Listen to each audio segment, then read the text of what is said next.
Olá, meus caros alunos e alunas. Espero que todos aí estejam se preservando, se cuidando nesse período um tanto quanto crítico, mas não vamos perder o ânimo e vamos tentar, na medida do possível, manter as atividades, manter as leituras, os estudos, de modo a minimizar os impactos aí, né? Nós havíamos começado em aula, né? Apesar de termos tido poucos encontros presenciais, dada a própria carga horária da nossa disciplina, de contemplar apenas 2 horas aulas na semana, e termos tido na semana de formação jurídica, que já havia também requisitado, né, nossa atenção, nosso envolvimento, e tivemos, se não me engano, apenas 2 ou 3 no máximo encontros presenciais. Portanto, não foi possível avançarmos muito no conteúdo. Só recapitulando brevemente, nós havíamos apenas, nesses encontros presenciais, iniciado umas conversas, né, uma reflexão sobre o próprio conceito de filosofia e o papel dessa disciplina, né, dessa área do conhecimento, de modo a contribuir para a nossa formação acadêmica e até mesmo para a nossa vida, para a nossa existência. A filosofia, né, que costuma então ser definida, né, como a busca da sabedoria, a busca do conhecimento, etimologicamente, né, o amor à sabedoria, o amor ao saber, como um estímulo, né, para que possamos, enquanto seres humanos, seres capazes de pensar, de raciocinar, de refletir, de indagar, questionar, avaliar, argumentar, né, que possamos fazer uso desses instrumentos da nossa razão, da nossa capacidade de racionalidade, como uma das principais características que nos define, né, enquanto seres humanos, e aplicarmos isso em prol, né, da nossa existência e das nossas atividades, sejam as atividades práticas, profissionais, cotidianas, e sejam, sobretudo, aquelas atividades que contribuam para o crescimento e o desenvolvimento do ser humano enquanto pessoa e enquanto sociedade. Nós havíamos também especificado que o conteúdo desse semestre está mais relacionado à questão da filosofia e o conhecimento. Lembro aqui até o conceito filosófico, né, que é utilizado, o conceito de epistemologia, né, que se refere ao conhecimento, à busca do conhecimento, seja o conhecimento científico, conhecimento filosófico, né, os fundamentos epistemológicos, né, aquilo que embasa as nossas possibilidades do conhecimento. Portanto, o conteúdo desse primeiro semestre está muito relacionado a esse aspecto. A filosofia enquanto um dos principais instrumentos que contribui para o ser humano desenvolver, atingir, avaliar o seu próprio conhecimento.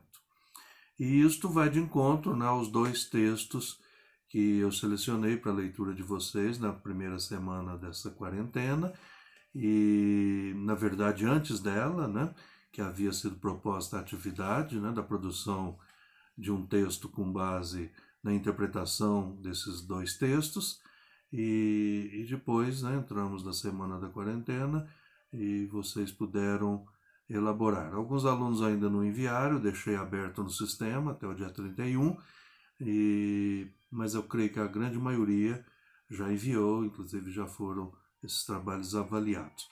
E aqui um pouco, né, comentando então esses 2 textos que refletem, né, propõem uma abordagem exatamente sobre esse papel da filosofia enquanto produção do conhecimento. Um dos textos, né, Para que serve a filosofia, de um filósofo inglês, o Simon Blackburn, um filósofo classificado aí na linha da filosofia epistemológica, né, que trabalha com essa questão da filosofia e conhecimento. E ele, né, faz estudos, né, dessa relação da filosofia com a ciência, como que uma serve de suporte, né, de complemento à outra, a filosofia fornecendo elementos no sentido, né, de aprofundar conceitos, aprofundar teorias, que muitas vezes vêm a ser validados pela ciência e podem se converter em conhecimentos práticos para a vida humana. Conforme a própria interpretação de vocês nos trabalhos, nós encontramos nesse pequeno texto, né, desse autor inglês, três aspectos que ele ressalta relacionando aí ao papel da filosofia, né, o para que serve a filosofia. O que no texto ele chamou de uma resposta ou uma justificativa elevada, uma justificativa intermediária e uma justificativa ou resposta chã, como ele denominou. E o que ele pretende dizer com isso? No primeiro ponto, então, ele destaca que muitas vezes a filosofia ela não é vista como uma área, um conhecimento que possa oferecer algum conteúdo, algum sentido prático. E, de fato, né, não seria a primeira tarefa da filosofia proporcionar esse conhecimento imediato, prático, que a gente pode usar, aplicar imediatamente para solucionar algum problema, alguma situação concreta da nossa vida. E por isso muitos desprezam esse valor da filosofia, né? E daí vem a pergunta, para que serve? Ela é útil para quê? No fundo, para nada, só para ficar indagando, refletindo. E o autor concorda com essa percepção que, se de fato formos buscar essa resposta utilitária, prática, imediata, provavelmente nós não vamos encontrar, sobretudo num primeiro momento. Mas ele aponta que isso também não é uma exclusividade da filosofia. Muitas outras áreas da expressão humana também não oferece esse conhecimento prático, utilitário, imediato. Por exemplo, poderíamos perguntar para que serve a arte, para que serve a música, para que serve a poesia, para que serve a literatura, para que serve a própria religião, a história, né? E quantas áreas do conhecimento que não têm uma finalidade prática. Para entender essa finalidade, nós temos que absorver o seu conteúdo de uma forma mais profunda. E nesse sentido, ele nos remete já, né, a autores aí clássicos, né, e vai destacar que se formos levar por aí, nós teríamos que entender então o papel da filosofia como um conhecimento maior, digamos assim, né, um conhecimento que é buscado, né, por um sentimento, né, de vontade, de prazer, e que poderia ser restrito a um pequeno grupo, aqueles que têm realmente esse amor, essa busca, esse prazer pelo conhecimento, independente de algum resultado concreto. Só que isso não atinge a grande maioria das pessoas, que continua buscando um saber mais prático, um saber mais concreto. Então, sem invalidar esse grupo seleto, né, daqueles que se dedicam ao saber pelo próprio saber, sem outros interesses, mas ele apresenta algumas outras possibilidades mais práticas. E aí, na resposta intermediária que ele apresenta, ele procura demonstrar que é possível sim encontrarmos também no conhecimento filosófico um vínculo direto com várias áreas científicas, com várias áreas, né, das nossas atividades cotidianas, sejam aquelas mais práticas ou aquelas, né, que se referem à organização da nossa sociedade, na vida política, na vida econômica, na vida social, a filosofia nos oferece elementos que contribuem para essa organização da vida, da sociedade, né, dentro desse caráter. E, num terceiro ponto, ele nos levanta, né, o que ele chama de resposta Chan, aquilo que seria, né, mais ligado, né, à reflexão. Né? Isso talvez venha até muito de encontro ao período que nós estamos vivendo agora, que exige muita reflexão, né? Uma busca de sentido, uma busca de compreensão dos grandes problemas, das questões que envolvem o ser humano, e isso que é uma característica que independe muito de querer ou não e de buscarmos ou não, porque de certa maneira isso é natural em nós. Né? Todos nós, em algum momento, somos chamados a refletir, a pensar, a usar a nossa capacidade de consciência aplicada, né, a essas questões que a vida nos apresenta a todo instante. Então, isto já responderia de uma forma mais genérica, né, o valor da reflexão que a filosofia nos proporciona, a nossa autocrítica, a nossa liberdade de pensar e de expressar, né, que vem acompanhando a humanidade ao longo de milhares de anos, né, sempre pensando o seu próprio tempo, pensando a sua própria condição, né, essa condição humana diante da realidade que vivemos. Então, este é um dos aspectos, né, os 3 aspectos que o Simon Blackburn nos apresenta. E depois vocês tiveram o texto do Danilo Marcondes, A Filosofia, o que é, para que serve, onde ele vai também nessa linha, né? O Danilo Marcondes é um filósofo brasileiro, do Rio de Janeiro, ligado à Universidade Federal do Rio de Janeiro, e ele nos apresenta aqui, em 2 pequenos capítulos também, que são parte de um livro introdutório dele à filosofia, e ele levanta também essas mesmas questões, né? E mostra como os filósofos, desde os primórdios da filosofia, né? Por exemplo, Sócrates, Platão, Aristóteles, ou até antes desses, né, os chamados pré-socráticos, já também se preocuparam, ao mesmo tempo em que usavam a filosofia para encontrar respostas aos fenômenos do universo, aos fenômenos da natureza, aos fenômenos cósmicos, e depois para entender também o ser humano, a sociedade humana, os valores humanos, um sentido ético, político, sociológico aí aplicado à filosofia, ao mesmo tempo que eles então usavam esse instrumento filosófico, né, para produção do saber, também foram se indagando sobre o próprio papel dessa filosofia. Né? E, de algum modo, todos os filósofos buscam também uma explicação da filosofia.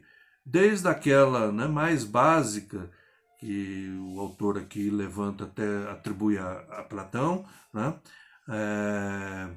Vocês podem inclusive ver aqui um busto, uma imagem do Platão aqui, né?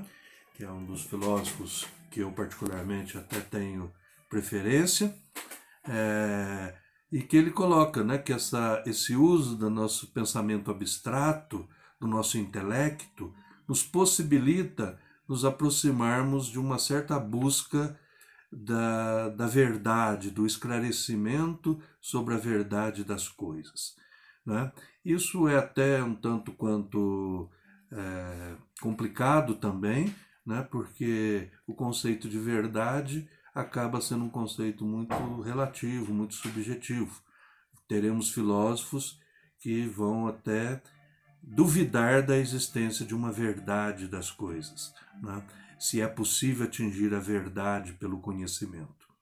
E o próprio Platão, no fundo, né, embora ele, de certa maneira, tenha defendido esse propósito, né, da nossa capacidade epistemológica, né, da nossa capacidade racional para encontrar aí uma certa verdade no esclarecimento das coisas, mas também ele nos apresenta as dificuldades para chegarmos à verdade, inclusive de como passar do conhecimento do chamado senso comum, que são as nossas opiniões sobre as coisas, para um conhecimento mais consistente, mais verdadeiro das coisas. E aí a necessidade, né, de se compreender o papel da nossa razão e como ela pode trabalhar, né, para nos permitir isso, né, sair do senso comum e atingir um conhecimento racional mais elaborado. E para isso também superando outras formas de conhecimento que são menos racionalizadas, como o conhecimento mítico, né, as mitologias, as crenças, muitas vezes até superstições, e que confundem a nossa mente, confundem a nossa razão. E, portanto, a filosofia teria esse papel de contribuir na busca desse conhecimento um pouco mais fundamentado, mais lógico, mais racionalizado, né? Ainda que muitas vezes a verdade nos escape. E nesse sentido, então, a filosofia foi se construindo, né? Tanto pelos filósofos da antiguidade, como Aristóteles, importantes filósofos também no período medieval, mas sobretudo a partir da era moderna, né? A modernidade, com René Descartes, Spinoza, Baruch Spinoza, Leibniz, que foram importantes pensadores que marcaram o início da filosofia moderna no século XVI e contribuíram fundamentalmente no desenvolvimento dos métodos de conhecimento que permitiram a ciência e a filosofia se desenvolverem.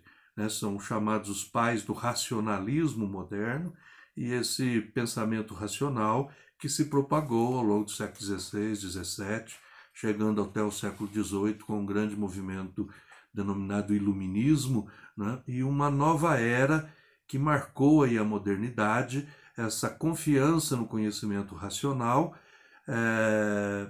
exposto sobretudo pelo desenvolvimento da ciência a partir das teorias racionalistas, muitas delas levantadas pelos próprios filósofos.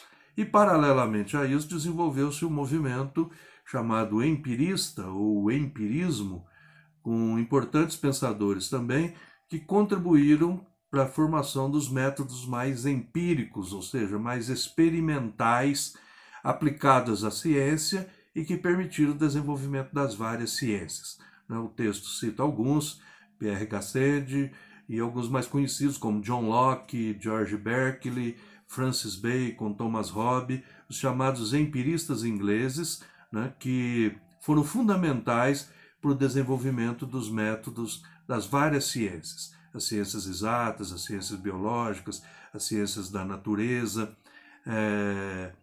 e a partir delas, né, todo esse conhecimento prático que a humanidade pôde atingir, né, especialmente a partir do século XVIII, XIX e XX. Né? Então, cada filósofo, né, vai ter um papel importante, contribuindo não apenas com a reflexão, como havia dito lá o Simon Blackburn, mas mais do que uma reflexão, oferecendo métodos de construção desse saber racional. Então, espero que vocês tenham conseguido absorver um pouco, né, a partir dessas duas leituras, e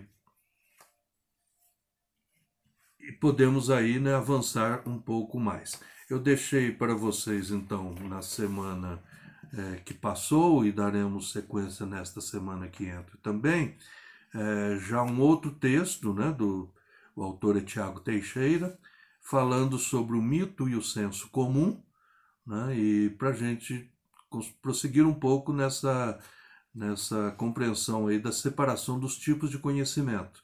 O senso comum, como esse conhecimento mais banal, mais dos pontos de vista aí presentes no nosso cotidiano, os mitos, né, concepções mais embasadas, né, em visões construídas culturalmente, né, nas chamadas mitologias ou mesmo de outras formas, e que se propagam entre culturas e sociedades, e o conhecimento propriamente racional, nas suas formas filosófica e científica. Né? E junto com esse texto, vocês têm também um outro vídeo gravado por um professor da PUC Minas em Belo Horizonte, o professor Fernando Placides, e que é bastante didático e bastante lúcido a exposição dele, que eu recomendo que vocês assistam. E deixei ainda também um texto de um filósofo contemporâneo, conhecido como Zizek, né, que no nosso modo de falar mais ocidental, embora a pronúncia correta seja Zizek, né, mas mais conhecido como Zizek, um filósofo bastante ativo aí nas mídias contemporâneas, e que, bem contextualizado, escreveu um texto chamado Bem-vindo ao Deserto do Viral, onde ele faz uma reflexão filosófica dentro do contexto político atual, né, social, da propagação aí, né, desse vírus que nos surpreendeu a todos. Então são um modo também da gente poder conectar o que a gente está tratando no conteúdo do conhecimento filosófico, já aplicando a um contexto mais do nosso momento. Então peço que vocês leiam esses textos, vejam o vídeo, né? E esta videoaula que eu estou deixando aí para vocês. E na quarta-feira próxima, então, dia 1º de abril, e não é mentira, vou tentar fazer uma chamada ao vivo no horário da aula às 19 horas, para tentarmos dialogar mais diretamente em torno dessa questão, né, que nós estamos tratando então. Bom, até lá, boas leituras, boas reflexões.